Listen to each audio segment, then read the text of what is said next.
هەیەما چەند ڕۆژانە بە ئاوایەکی گەرم ژارە دەڤەرە ئارام لێ باکووری سووریایی دناوا ژوورێن بریاردانێدا لێ ئەنقەرایە تێبەحەزکردن. دەڤەرە ئارام گوت تورکیایە بژوانەوەی ڕابگەهێنێت دکەوێنە بەرە جەرابلس و ئازازدا بە درێژیا 110 کیلۆمتران و پانیا 27 حیا 33 کیلۆمتران. ئەف نەجارایەکەیە گوت تورکیا بەحسا دەڤەرە ئارام دکێ لێ سووریایی یەکەم جار ئەنقەرە دێ ساڵە 2013دا دەما گۆچەکن کیمیاوی لە غوتا ڕۆژهەلات هاتن بەکارانین داخوازە ئاواکردە دەڤەرەکە ئارام کرد و پشترا بە ساڵێکێت دەما داعشە عێریشی کۆبانە کرد دووبارە تورکیا بەحسا دەڤەرە ئارام کرد. هژمارێک سەدەم هەنەگۆ دێلن تورکیای بەحسا دەڤەرە ئارام بکێ. سەدەمێن مرۆڤایی ڕێگرتن لێ بردومانکردنا وڵاتیان سڤیل ئێمکردنا فشارە پەنابەران. سەدەمێن ئەولەهیە مەترسیا داعشێ هاتن و چووناوان ژێ سووریایە بۆ تورکیای و بەڕۆڤاژی دەڕێیا تورکیایڤە.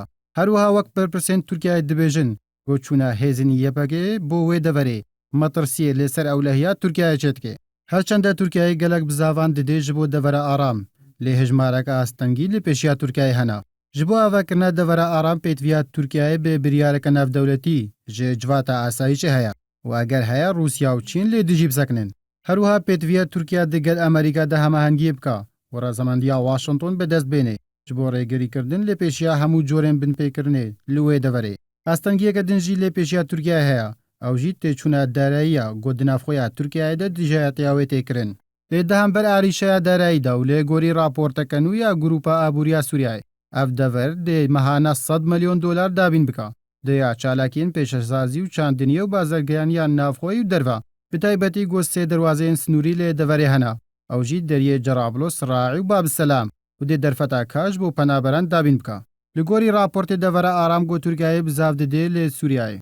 Dê bikarbê milyonek û nîv heya 2 milyon welatiyên Sûriyayê li xwe bigire û dê karê rêxistinê mirovî asan bika ji bo dabeşkirina alîkariyan bi ser penaberên Sûriyayê de.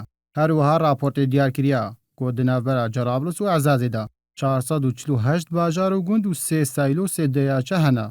Herçende devera aram rengekî mirovî bi xwe vedibîne. Lê gorî çavdêran eger hate avakirin dê zerarê bigihêne Kurdên Rojava ji ber ku ew devera hatî destnîşankirin dêkeve navbera bajarê Kobanî û Efrînê de. Wê dî girêdana her du bajarên Kurdan bi awayekî mezin di pêşa rojê de zehmet dibe. İbrahim Adem, NRT.